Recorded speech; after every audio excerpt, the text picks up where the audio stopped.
Up, Buddy Nerdigans, this is the one only Packer Girl 89. Today's Manga Nerdigan live reaction video is going to be for No Longer Human chapters 6 through 8. So, last time I covered this manga, we're seeing Oba just, like, really going through a hard time in his life. Like, fuck, this whole manga's been that.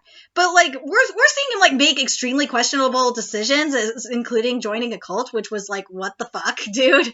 But anyway, let's get to chapter 6 first and see what happens next. And chapter 6 is, titled Tsuneko.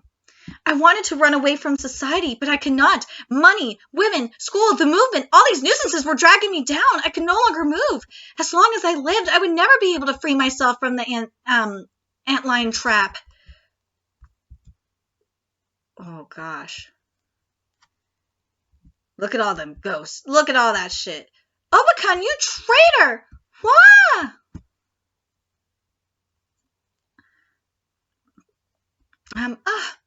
Where am I? You slept for about 2 hours. You must have been really tired. I see, so this is... Wait, have you been here this whole time? I've been here the whole time? Yeah, would, you like any of these? Just alcohol. Just alcohol? I'll drink too, then. I'm Tsuneko, by the way. It's nice to meet you. Sorry to have kept you waiting. I'm renting a room on the 2nd floor of this place. Here you go. Have another drink. Go on. Wait, isn't Tsuneko the girl that he dies with that we saw at the very beginning of this manga? I could be wrong. So you're 21, Oni-san? That means I'm 2 years older. You know, I actually have a husband. He used to run a barbershop in Hiroshima. Last spring, we ended up leaving home and coming to Tokyo, but my husband didn't have a decent job, and he was accused of fraud, and now he's in jail. Every single day I go visit him to bring him this or that. Well, that's nice you're cheating on your husband. Did you say that you're miserable? No. Yeah, he's getting... Whoa, God. You know, you do not disappoint, Jinji. You do not disappoint with the art. And I did get to see a lot of Junji Ito's artwork up close and personal at Crunchyroll Expo. I didn't get to go to his panel, and I didn't get to get an autograph because that shit was just a pain. I'm sorry, it was. Let's see. I could feel a current of misery about her as that current enveloped me. I mingled with my current of gloom, and that night my fear and uneasiness melted away. It was different than falling asleep in the arms of those prostitutes, which we did see. My night with the Froster's wife was the first time in my life that I tasted happiness, but it only lasted one night. The next morning, I once again became a shallow, frightened clown.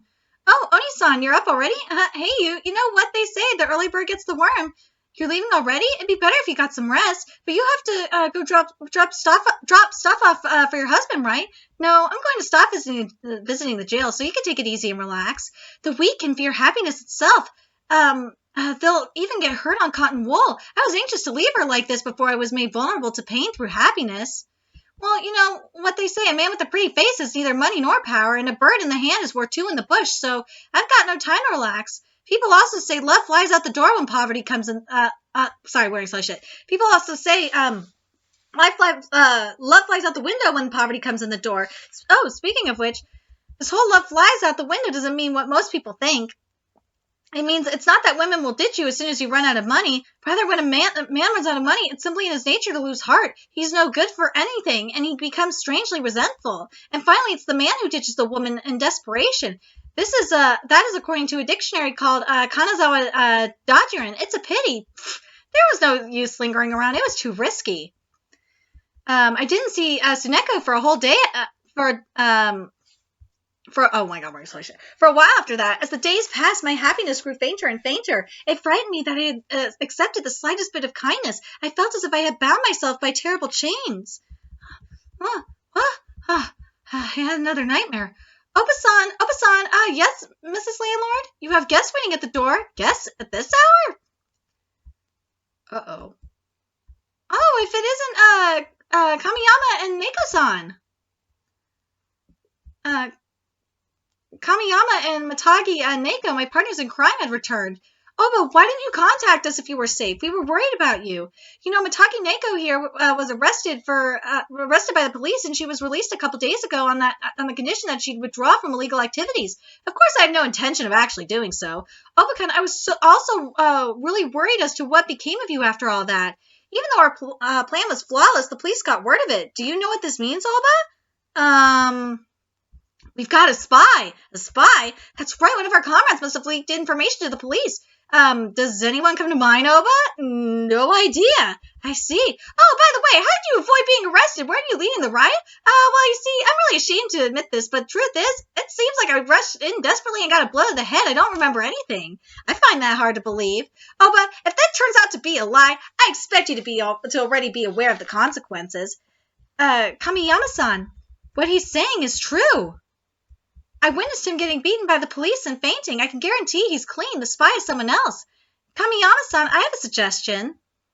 How about letting him search for the spy? Someone as excellent as him will be able to do it. This is a matter of great importance, Oba-kun, and it'll be difficult on your own, so I'll assist you. From now on, we'll need to work closely together. Since then, Mitagi Neko kept summoning me on the pretense of spy hunting. Oh, God, of course not. She was just using them to fuck him. And worked closely with me in a room inside that building while we were supposedly exchanging information and planning operations. Oh, my God, rings. Oba-kun, you're terrible. You kicked me and ran away. I'll make you atone for all the pain you put me through for the rest of your life. You won't get away anymore. Damn, that bitch's thirsty. Phew, the only place I could escape to were the bars at night. Oh, but let's go to one more place. Hariki, we're already out of cash. Oh, don't be such a killjoy. Let's drink some more. If that's the case, I'll take you to heaven on earth, a place where you can abandon yourself to alcohol and women. A cafe? Okay, then let's go. I'm craving a woman, kid. You don't mind if I kiss one of the hostesses, yeah? Sure, I don't care. You're the best. I'm going to kiss one of them for sure. I'll go for the one that sits next to me. God. Oh, God. Oh, no. You said your name was Suneko, right? Because brace yourself, because tonight I'm kissing you. If you want to complain, go to this guy, since he's the one who allowed it. Never mind. Guess even I can't win with a woman that reeks of poverty. Suneko, we don't have money for the drinks. It's okay. As the situation took an unexpected turn for the worse, I drank until I could drown in alcohol. Suneko was a woman a woman tired of love, who indeed reeked of poverty, but at the same time, I hope I'm not like that. I totally reek of poverty, but I'm not tired of love just yet. I will find love. I'll hopefully find love again. But at the same time, a feeling welled up in my chest, a feeling that she was a comrade in misery. I felt pity for her. For the first time in my life, though it was feeble, I was conscious of a twinge of love in my heart. You said something about love flying out the window when poverty comes through the door. I thought you were joking, but maybe you were serious. You didn't come anymore. What if I work and earn the money? Would I have a chance then? No. What a troublesome fate. I want to die. Holy shit. Yeah, this is the one that opens with at the beginning of the manga. All right, so now we're at chapter 7, which is titled Paradise. It was the first time I heard a woman talk of death. It seemed that a woman could also grow weary of the task of being a human being. I too felt like I could no longer live in this society, this ant-lion trap, and it was easy for me to consent to her proposal. Nevertheless, I was still unable to persuade myself fully of the reality of this resolution to die. Somewhere there lurked an element of make-believe. Look at them cozying up on one another in broad daylight. How shameless, youngsters these days. I don't think I had ever looked directly at someone's eyes so much before. I loved her. She was dear to me. This peace I felt would soon last for eternity. The thought of that made me strangely happy. So shall we drown ourselves then? I guess so. Let's do it. Let's do it in Kamakura. I want to die painlessly. We can just take the Calmatin then. Calmatin? They're sleeping pills. You'll be able to die peacefully. Well, aren't you well informed? You're quite reliable. Come on, let's go. If we take the train now, we'll arrive at Kamakura just past noon. Go pay. All right. Uh-oh. I opened my coin purse to find 3 copper coins. It was less shame than honor that assaulted me and horror that assaulted me at the moment. But suddenly before my eyes, I saw my room back at the lodging house, a desolate room void of anything that might be pawned. What's wrong? Oh, that's all that's left? Oh, that's all that's left? Her voice was innocent, but it was painful, as only the voice of the first woman I had ever loved could be painful. I felt humiliation stranger than any I had ever felt before, a humiliation I could not live with. In that moment, I resolved to kill myself. 2 boxes of Calmatin. It'll be 4 yen and 80 zeni. Here we go. Kamakura is such a nice place. Yeah, and now that we've walked around the area, there's nothing for us to regret. So shall we get going? Yeah, but I'm worn out from walking around. Can we rest a little more? Sure, let's rest a bit and then go. But if we wait too long, it'll get dark. Are you not going back? If you told me that we could be together, even if I were your mistress, I would be okay with that. Let's be together in the other world. Oh, shit. They took the pills. I borrowed this obi from a friend at the cafe, so I need to keep it safe. Even though I'm just a worthless man, I was strangely popular and my life was full of struggles. There were many terrifying women. Oh my, and would you say I was also one of those scary women? Now there's a difference between you and the other women. You're someone who I truly feel comfortable with. I'm glad. That makes me happy. It hurts! It hurts! Oh, it hurts! Oh, she's puking up the pills. It's gonna be okay, Tsuneko. You'll be at peace soon. You poor thing, I'll clean up after you. Oh, here we go. Yozo! What the hell are you doing? You're a disgrace to the Oba household. Father, I'm sorry. Wait there, we're coming over. Oh my god. Who is that? No! It's this bitch! No! Neko-san! Oba-kun, you traitor! Did you think you could run away from me? You thought you could toss aside your debt to me without atoning and commit suicide with this woman? I won't forgive you for this. It hurts so much. Neko-san, this is a misunderstanding. Please forgive me. Tsuneko, it hurts! Tsuneko! Oh, God! My love! Kick that bitch! Oh, shit. Tsuneko! What the fuck is this? Oh, is that Tsuneko's? Oh, that's Tsuneko's soul! Okay. I was like, wait a minute. Yo-chan, what? Yo-chan! Anisa-chan! Look, Yo-chan, it's your son. I'll let you carry him. Oh, God, this is so fucked up.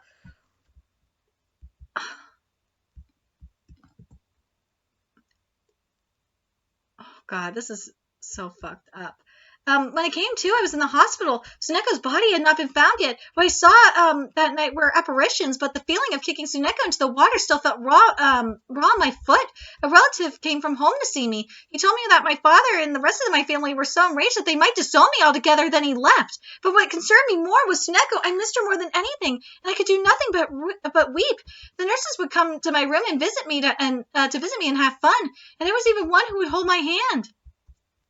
1 week later, Tsuneko's body washed ashore. They said that her face was swollen and blue and that nothing remained of her former living self. Holy shit. Also, damn, Junji, this shit is creepy and it is beautiful. This art is just freaking fantastic. My God. All right, so now we're on the last chapter that I'm covering for No Longer Human today, which is titled Cold Sweat. Tokyo Asahi Shimbun, or its son. Assembly Oda's brother, Yozo, discovered planning a double suicide in Kamakura. The woman lost her life. Yoba was in critical condition. Yoba was found the next morning at approximately 8 a.m. by a local fisherman. He was in critical condition. So basically, yeah, it was all hallucinations from the pills. He was in critical condition when he was admitted into Keifun Sanatorium in Shibuya-Gahama, but medical treatment there saved his life. After an interrogation of the Kamakura Police Department, the woman who was found was Yozo, identified to be Abe Tsuneko, age 23, a waitress employed at the Hollywood Bar in Ginza's Juya building. On the 29th at approximately 5 p.m., a man named Oba Yozo was found with a woman on the coast behind Koyurugi Shrine in Koshigo Kamakura in an apparent attempt at a double suicide. Oba Yozo comes from a wealthy family in the town of Kanagi, Kitsugaru District, Amori Prefecture, where his older brother serves as a prefectural assemblyman. The woman was a waitress from Ginza, Abe Tsuneko. She left to Tokyo from Hiroshima with her common-law husband. Her unfaithfulness while her husband was in prison led lover's suicide. There we go. Her family shocked to identify her body. Her common law husband had been arrested on the charge of fraud and is currently serving time in prison. Her family members from Hiroshima were shocked when they saw the body and confirmed that it was her. Oba Yozo and Abe Tsuneko both took a sleeping medicine called Calmatin and planned to commit suicide together, but the reasons remain unknown. The Oba family rushed over. Shocked by the sudden news, members of the Oba family took a 1:30 p.m. train and rushed over to Kamakura.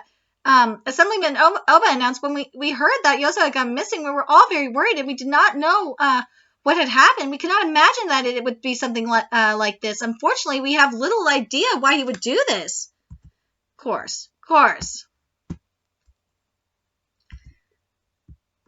There's the body. Oh my god.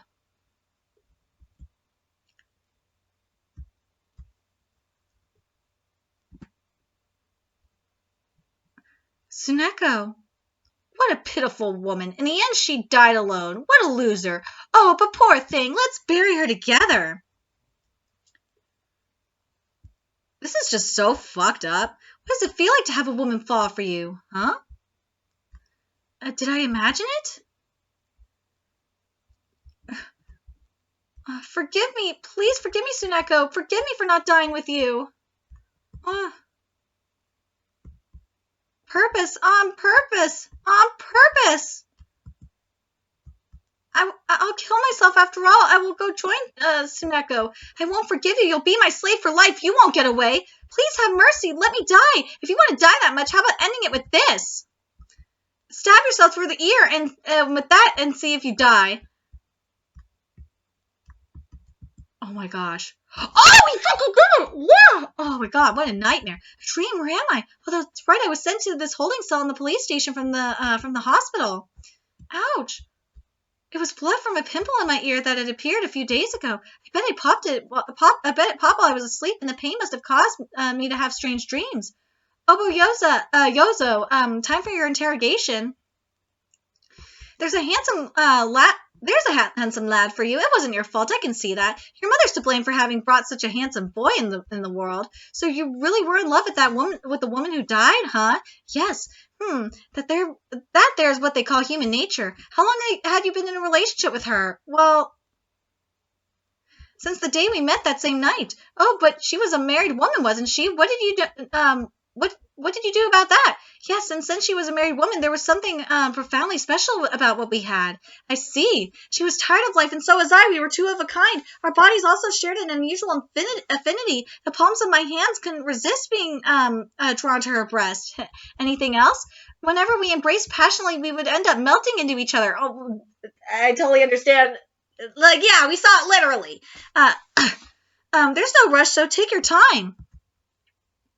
Oh, he's coughing. Kid, make sure you take better care of your body. You've been coughing up blood, haven't you? Yeah. Well, I got the gist of it. We always take it into consideration when someone answers everything honestly. You can go back to your room. Thank you very much. I appreciate it. Hey, that cough. Are you faking it? No. The young policeman had a quiet smile. Even I recall today I break it into a cold sweat and can't sit still. It wouldn't be an overstatement to say that I felt even worse than that time in junior high school when I was plummeted into hell by that idiot Takichi tapping me on the back and saying you did it on purpose. The charge against me was suspended, but I was expelled from school. An antique dealer named Shibuda reluctantly took me in. Shibuda was a 40-year-old single man who had often made visits to my father's villa. He was like a jester of sorts to my father. His face and especially his eyes looked like those of a flatfish, so that's what my father called him, and so did I. Yeah, I could see it. I see it. Got that? You're not allowed to leave, so don't go outside. Yes, I got it. Flatfish feared I might also commit suicide, so he forbade me from leaving the house. However, cooped up in this tiny room on the second floor all day, living like a simpleton, I had even lost the will to commit suicide. Food. Must be nice to have people do everything for you. Sorry to trouble you all the time. No work, no food. There were rumors that the boy who watched the house and brought me food was Flatfish's illegitimate son. What a scandal. Hey, you guys, careful not to turn out like that guy. If that were true, then the two of them lived a cheerless existence. Sometimes late at night, they would order noodles and eat in silence without mentioning anything to me. One evening, for a change, Flatfish called me downstairs to the table. Isn't this tuna magnificent? What are you planning to do, here on out? Your sentence was suspended, and that means your rehabilitation depends entirely on yourself. If you manage to reform yourself and have honest conversations with me, I'll even help you. I don't know, man. Something just fishy. It ain't just, and it's not just the fact that this motherfucker it looks like a fucking fish, is his nickname Flatfish. If you don't feel like confiding your problems to me, then I'm afraid there's nothing I can do for you. What kind of problems? Isn't there something weighing on your heart? Like what? Like what? What do you yourself want to do? Do you think I should get a job? Don't ask me what do your feelings say? But even if I want to go back to school, yes, I know it costs money, but the question is not the money, it's what you feel. I didn't realize this until much later, but had I gone back to school, my family would have sent me a larger allowance to cover the cost. Holy shit. The way Flatfish tried to communicate this to me was so cautious and roundabout that it got on my nerves, and it caused the whole course of my life to be altered. That fucking sucks, dude. How about it? Got any aspirations? You're under my care now, and I don't want to deal with your half-hearted feelings. If you talk to me earnestly about what you want, I intend to help you, so I'll ask again. What are you planning to do from now on? If you won't let me stay here anymore, I'll work. Are you serious? Do you realize that nowadays even graduates of Tokyo Imperial University? No, I'm not going to be a salary man. Then what? A painter. What? A painter? He wants to be a painter? You'll become a great painter one day, Takachi had said. That was Takachi's prediction. And didn't his other prediction that women would fall for me come true? That's out of the question. You have to get a better grasp on your feelings.